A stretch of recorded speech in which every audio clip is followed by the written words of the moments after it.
There's something intimate about a person's scent. It's a fingerprint, an unspoken signature that stays with you long after they've gone. That's why, when I first noticed the faint but unmistakable perfume on Rachel's jacket, I didn't think much of it. At first, Rachel worked at an upscale boutique in town, catering to clients who had the kind of money that dripped off their wrists and hung from their necks. She'd always been passionate about fashion, and the job suited her well. She spent her days helping wealthy clients find the perfect ensemble for charity galas and exclusive dinners. It wasn't unusual for her to come home smelling like the high-end fragrances they sold. The store was small, but it had an air of opulence. Marble floors, crystal chandeliers, and designer labels lining the walls. That night, as I helped her hang up her coat, I noticed it.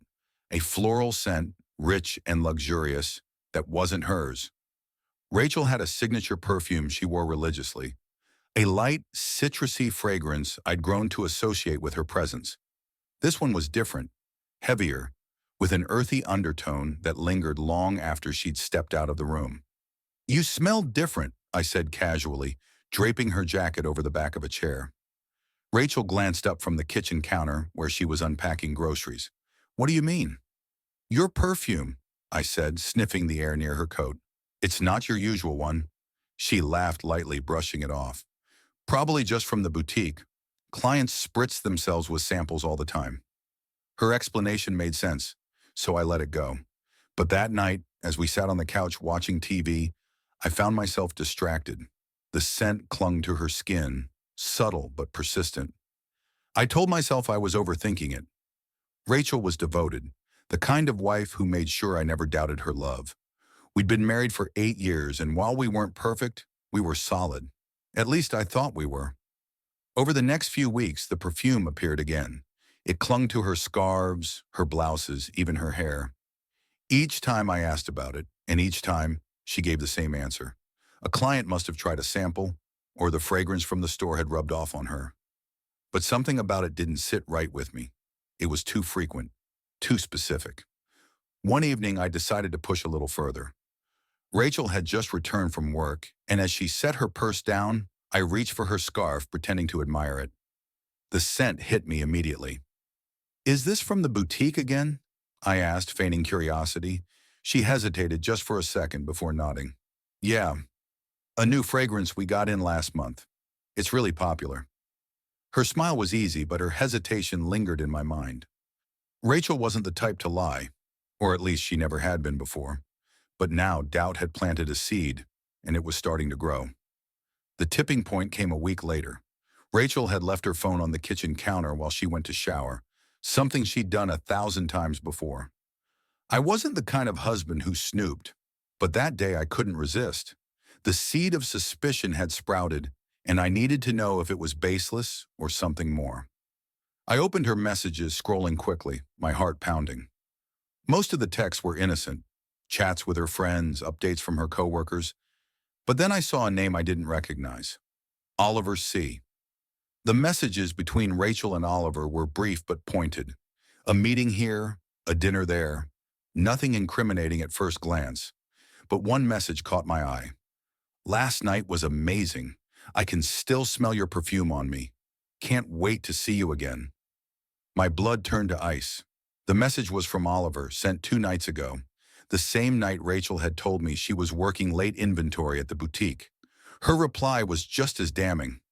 "I can't stop thinking about it either. Soon." I locked her phone and set it back on the counter, my hands shaking. The scent I'd noticed wasn't just a client's perfume or a new sample from the store. It was his. That night I lay awake, staring at the ceiling while Rachel slept soundly beside me. The woman I thought I knew, the life I thought we shared. It all felt like a lie. I couldn't confront her, not yet. I needed more proof, more clarity.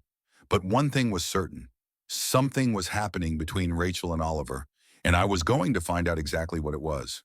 The morning after finding the text, I sat at the kitchen table, sipping coffee and watching Rachel bustle around the house. She was humming softly, her mood light, as if nothing had changed. I couldn't look at her the same way anymore. Every laugh, every smile felt like a performance, a mask hiding something darker. I needed to know more about Oliver. Who was he? How had he become so close to my wife? The text had been vague, but the intimacy was unmistakable. The perfume clinging to her clothes was no longer a coincidence. It was a clue, one that tied her to this man in ways I didn't want to imagine. When Rachel left for work, I decided to start digging. I opened her laptop, which she often left on the kitchen counter. My hands trembled as I navigated to her email, my mind racing with what I might find. Her inbox was mostly filled with promotional emails, client correspondence, and notes from her manager. But as I scrolled further, I saw several emails from Oliver Cummings, a name I now knew all too well. The subject lines were innocuous: client inquiry, meeting follow-up, personal fitting request. But one email stood out, sent a week ago with the subject line, "Thank you." I clicked on it, my heart pounding. "Rachel, last night was perfect. You have no idea how much I needed that. You're incredible, beautiful, smart, and everything I didn't know I was missing. I can't stop thinking about you. Let me know when we can meet again." Oliver. My stomach churned as I read the words. I scrolled further, finding her reply.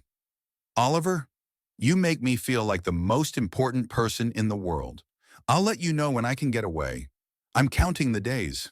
And the words blurred as tears filled my eyes. My worst fears were confirmed. Rachel wasn't just flirting with this man. She was fully invested in him. Their relationship was intimate, personal, and completely hidden from me. I spent the rest of the day trying to process what I'd found. Memories of our marriage flashed through my mind. The good times, the arguments, the quiet moments we'd shared. How long had this been going on? Had I been blind to the signs, or had she become that skilled at deception? That evening, I decided to follow her. Rachel had mentioned she'd be working late to close the boutique, a routine occurrence that now felt like a cover story. I parked across the street from the store, watching as the lights inside flickered off one by one. Moments later, Rachel emerged, her coat wrapped tightly around her, a scarf draped over her neck. She glanced at her phone before walking briskly down the street. I followed at a distance, my heart pounding in my chest. She turned the corner, heading toward a small, upscale restaurant tucked away on a quieter street. I parked my car nearby and slipped out, careful to stay out of sight. Peering through the restaurant's large windows, I saw her immediately. She was seated at a corner table with a man who could only be Oliver. He was older, with salt and pepper hair and a tailored suit that screamed money. His hand rested casually on hers as he leaned in, speaking softly. Rachel smiled at him, the kind of smile that used to be reserved for me. I felt a mix of anger and heartbreak as I watched them, the way they looked at each other, the ease in their body language. It wasn't just an affair. There was something deeper, something more serious. My hands clenched into fists as I forced myself to stay calm. Storming in there would only escalate the situation, and I wasn't ready for a confrontation. Not yet. I returned to my car and waited. An hour passed before they emerged, laughing softly as they walked toward a sleek black car parked nearby. Oliver opened the door for Rachel, his hand lingering on the small of her back as she got in. My chest tightened at the sight. They drove off, leaving me alone in the darkened street. When I returned home, Rachel was already in bed, her breathing soft and even.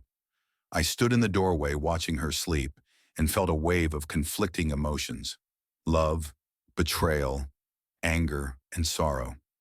The woman I loved, the woman I had built a life with, was lying to me. And now I had the proof. I couldn't confront her yet. I needed more information, more clarity. I needed to understand why this was happening, what had driven her to betray me, and most importantly, I needed to decide what I was going to do about it. The next day, Rachel left for work as usual, kissing me on the cheek before heading out the door. Her touch lingered, but now it felt foreign, like a stranger brushing past me. I stayed behind, my mind racing with questions I didn't want to ask and answers I wasn't ready to face. I needed to know more about Oliver. He wasn't just a random fling. He was a wealthy client with a hold on my wife. The messages, the lingering perfume, and their intimate dinner all painted a picture I couldn't ignore. But there was still a piece missing. Why? Why had Rachel turned to him? And how deep did their relationship go? I started my search online, typing his full name, Oliver Cummings into the search bar. It didn't take long to find him. His name was attached to multiple businesses, charities, and even a few society pages. He was a well-known entrepreneur, the kind who donated to museums and attended exclusive galas. There were photos of him with various women at events, each one glamorous and smiling, but none of them were Rachel. Scrolling further, I came across an article about his recent divorce. His ex-wife, a socialite named Vivian, had filed for divorce citing infidelity. The article mentioned rumors of Oliver's affairs, but didn't name any names. My stomach churned. Was Rachel one of them? Had she been part of the reason his marriage fell apart? I couldn't dwell on it for long. I needed something concrete, something that would force Rachel to tell me the truth. I returned to her phone, the same device that had first revealed the text with Oliver. She had left it charging on the kitchen counter while she got ready for work. My hands trembled as I unlocked it, my heart racing as I navigated to her messages. This time, there was no ambiguity. Their conversation from last night confirmed everything. Oliver, I can still picture you in that dress. You were stunning. Rachel, you're too kind, but the real highlight was just being with you. I needed that. Oliver, soon again? Rachel, soon.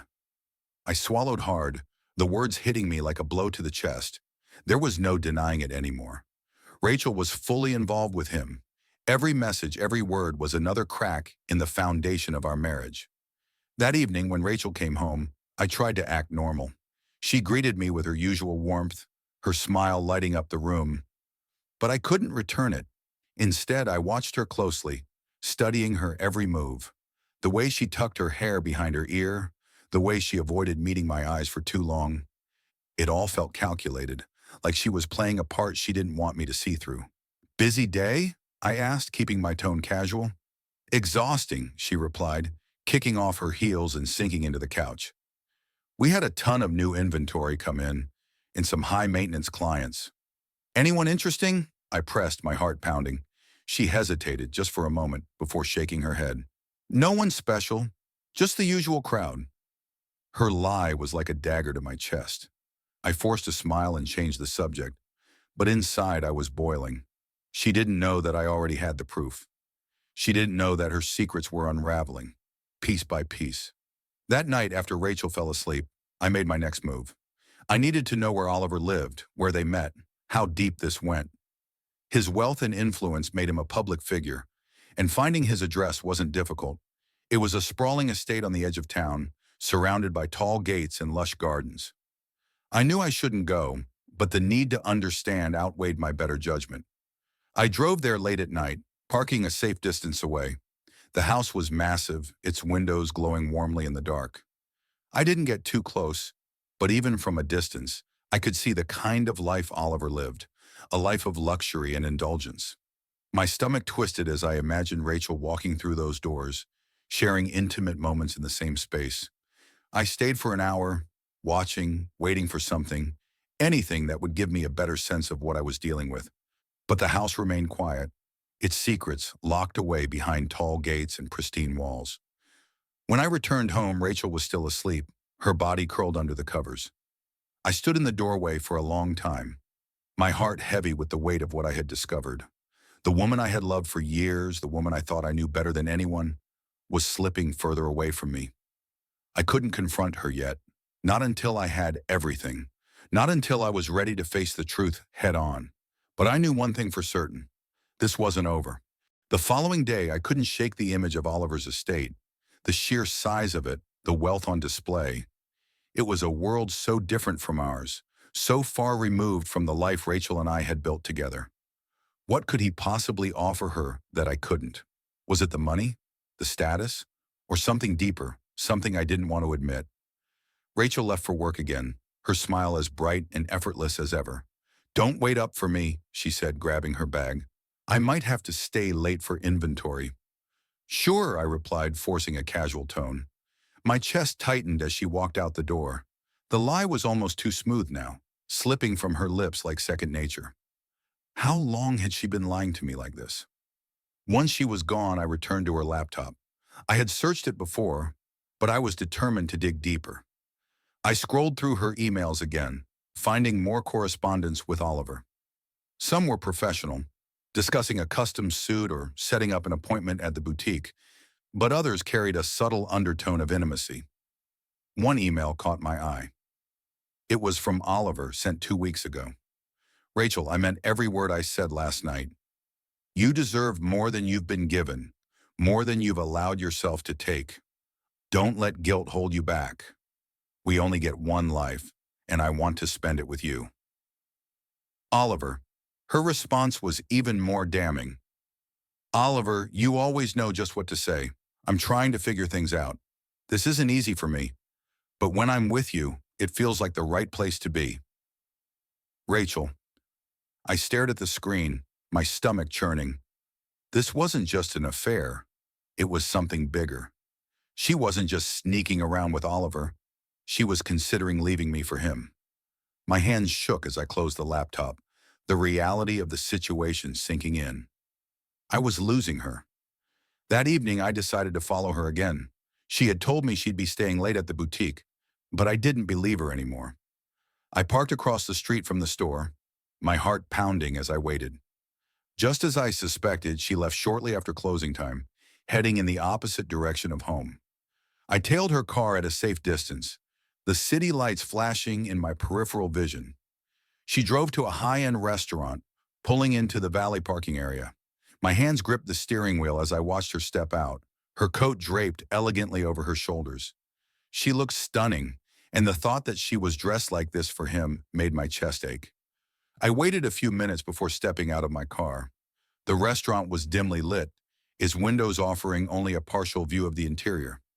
I scanned the room until I found her, sitting at a corner table with Oliver. He leaned forward, his hand brushing hers as they talked. Rachel laughed at something he said, her face glowing with an ease I hadn't seen in months. I couldn't take it anymore. I stepped back into the shadows, my breathing heavy. My first instinct was to burst in, to demand answers, to drag her away from him. But I knew that wouldn't solve anything. If anything, it would drive her further into his arms. Instead, I waited until they left. Oliver escorted her to his car, opening the door for her with practiced chivalry. She smiled up at him, a smile that had once been mine, before sliding into the passenger seat. I followed them again, keeping a careful distance as they drove toward the edge of town. They arrived at his estate, the same sprawling mansion I had seen before. My chest tightened as I watched them walk inside together, disappearing behind the grand doors. I sat in my car for what felt like hours, torn between heartbreak and rage. This was real. She was with him in his home, and I was outside, powerless to stop it. When I finally returned home, Rachel was already back. She was in bed, her breathing slow and steady. I stood in the doorway, watching her sleep, and felt a wave of conflicting emotions. I loved her, but I hated her for what she was doing. I wanted to confront her, to demand the truth, but I wasn't ready. Not yet. Instead, I turned and walked into the living room, sinking onto the couch. The scent of her perfume lingered in the air, that same distinct fragrance I now knew was tied to Oliver.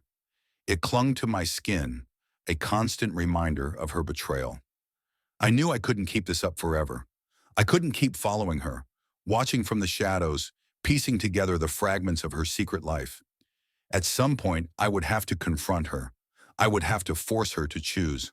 But for now, I sat there in the dark, the weight of her betrayal pressing down on me, and wondered how we had come to this point. How had the woman I loved become a stranger, and how much longer could I hold on before everything fell apart? The next morning, I woke up with a single thought. This couldn't go on. The sleepless nights, the constant ache in my chest, the obsessive need to uncover more, I was at my breaking point. I needed answers, and I needed them from Rachel.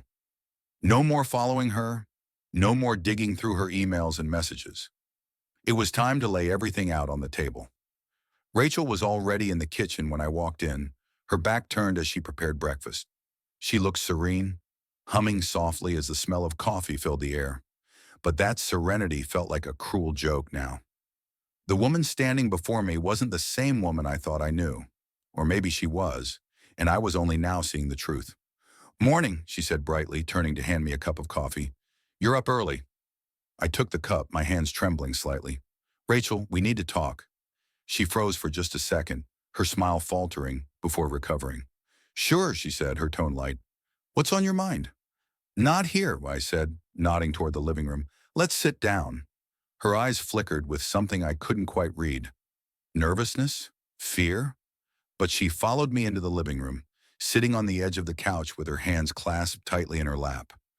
I sat across from her, my chest tight as I tried to find the right words.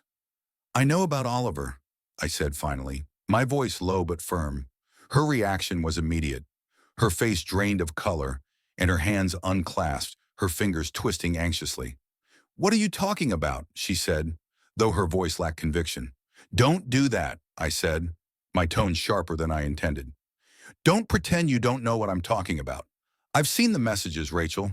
I've followed you. I know everything. Her mouth opened, then closed, as if she were trying to find a way to explain. Finally, she buried her face in her hands, her shoulders shaking. I didn't mean for it to happen, she said, her voice muffled. I swear, David, I didn't mean for any of this to happen. Then why did it? I demanded, leaning forward. Why, Rachel? We've been married for 8 years. We've built a life together. And you threw it all away for what? A fling with a client? It's not like that, she said, looking up at me with tear-filled eyes. It's not just a fling. Her words hit me like a punch to the gut. I sat back, struggling to breathe. So it's serious, I said bitterly. That's supposed to make it better. No, she said quickly, shaking her head. I mean, I don't know, Oliver. He made me feel things I hadn't felt in a long time. He made me feel seen, David. Like I mattered. Her words stung, but they also lit a spark of anger in me. You mattered to me, I said, my voice rising. I've always made you feel like you mattered. Or at least I thought I did. It's not about you, she said, her voice breaking. It's about me. I lost myself somewhere along the way. I became the perfect wife, the perfect employee, the perfect everything. And I didn't know who I was anymore. Oliver, he reminded me of who I used to be. I stared at her, struggling to process her words. Part of me wanted to understand, to empathize with the struggle she was describing, but the betrayal was too raw, too fresh. So your solution was to cheat on me, I said, my voice heavy with bitterness. To sneak around behind my back and build a life with someone else? She flinched at my words, fresh tears streaming down her face. I didn't want to hurt you, she said, her voice trembling. I never stopped loving you, David. I didn't know how to fix what was broken. I shook my head, laughing bitterly. You think this is fixing things? You think lying to me, sneaking off with him, is the way to fix our marriage? I don't know what I thought, she said, her voice rising in desperation. I was confused, okay? I still am. But I never wanted it to end up like this. Silence fell between us, heavy and suffocating. I ran a hand through my hair, my mind spinning. Part of me wanted to walk out the door, to leave her sitting there with her guilt and her excuses. But another part of me, the part that still loved her, despite everything, couldn't move. Finally, I looked at her, my voice quieter now. Do you want to be with him? Her eyes widened, and she shook her head vehemently. No, she said, her voice cracking.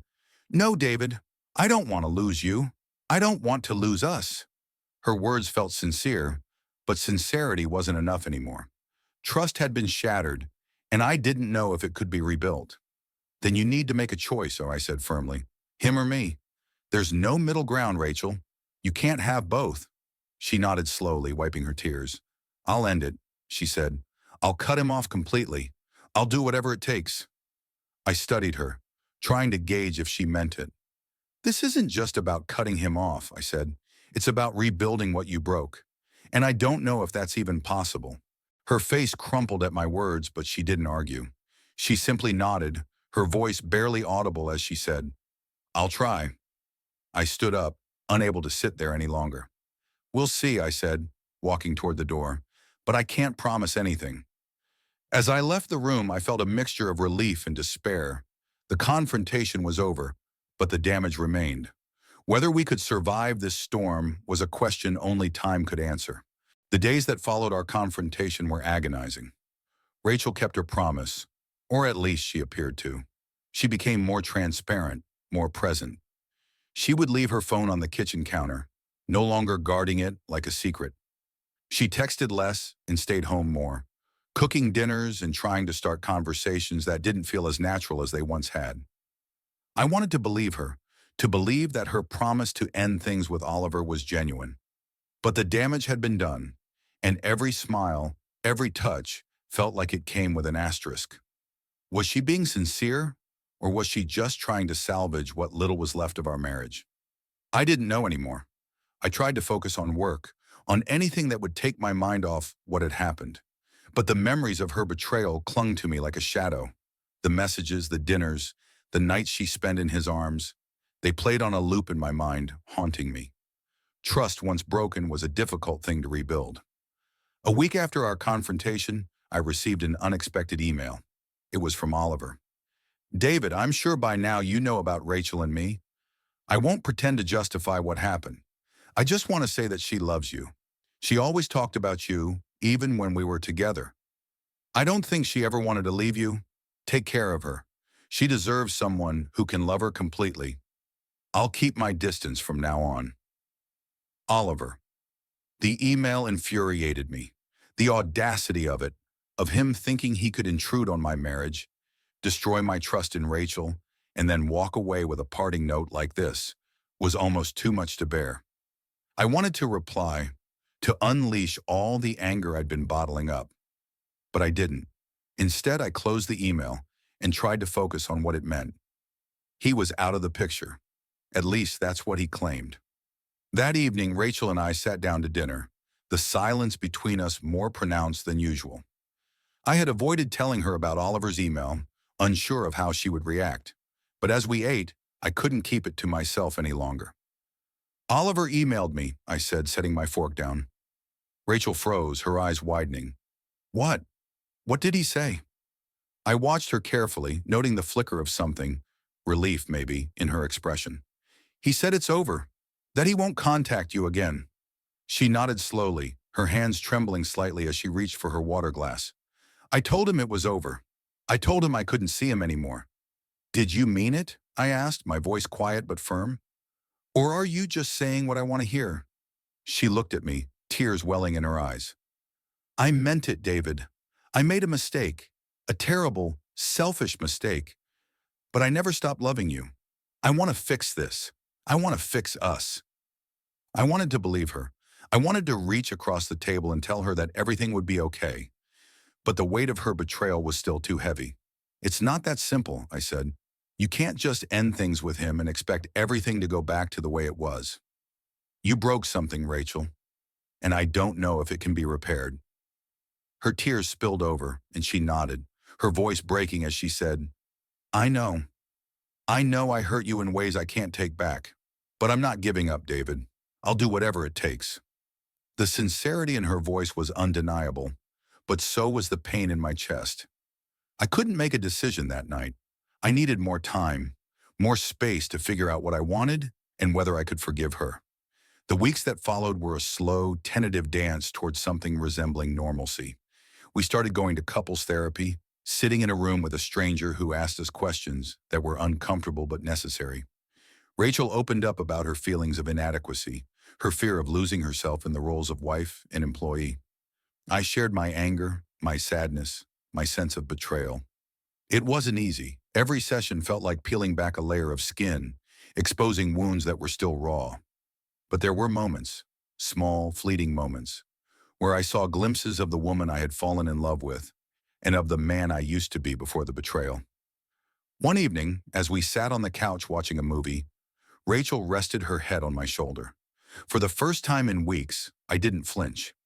I let her stay there, her warmth a small comfort. I didn't know if we would survive this, if we would ever fully heal. But in that moment, I allowed myself to hope. Rebuilding trust was going to be a long, painful journey. There were no guarantees, no promises that we would make it through. But for the first time, I felt like maybe, just maybe, it was worth trying.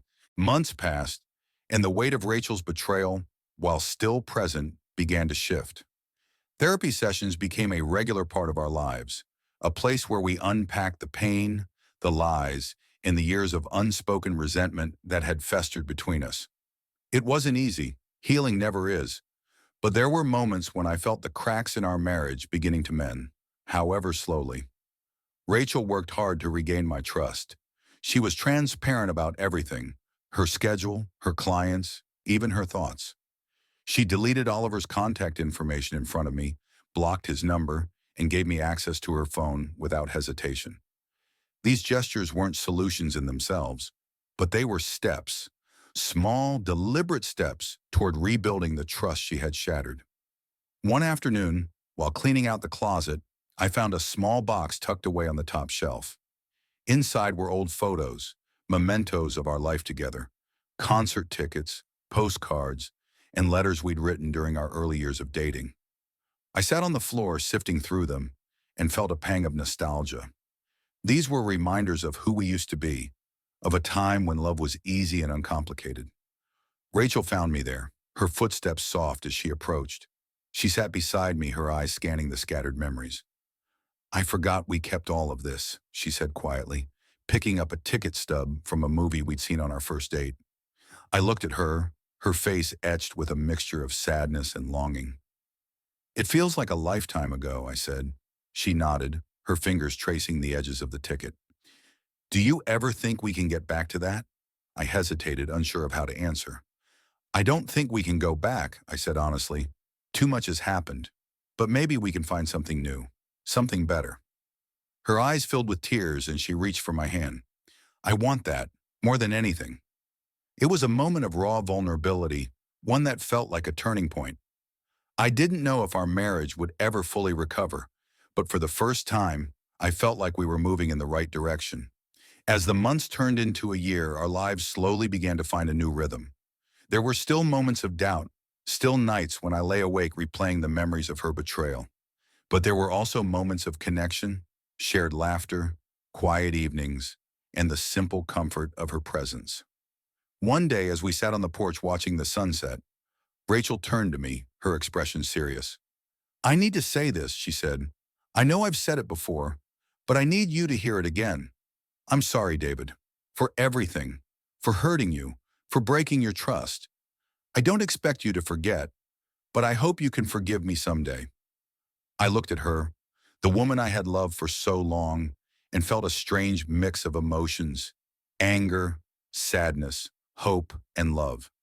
"I don't know if I'll ever forget," I said honestly, "but I think I can forgive you.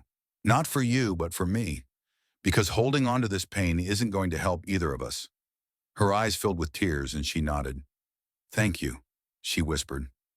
As the sun dipped below the horizon, I felt a sense of calm I hadn't felt in a long time. Our marriage wasn't perfect, it never would be, but it was ours. And for the first time in a long time, I felt like it was worth fighting for. In the months that followed, Rachel and I continued to rebuild, brick by brick, moment by moment. It wasn't easy, and there were days when the scars felt too fresh, too raw. But we kept moving forward, determined to find a new version of ourselves. The perfume that had started it all, the scent that once symbolized betrayal, was now gone, replaced by the familiar citrusy fragrance I had always associated with Rachel. It was a small thing, but it felt significant. A reminder that, despite everything, some things could still be reclaimed. In the end, our story wasn't about the affair or the lies. It was about what came after. It was about choosing to stay, to fight, to forgive.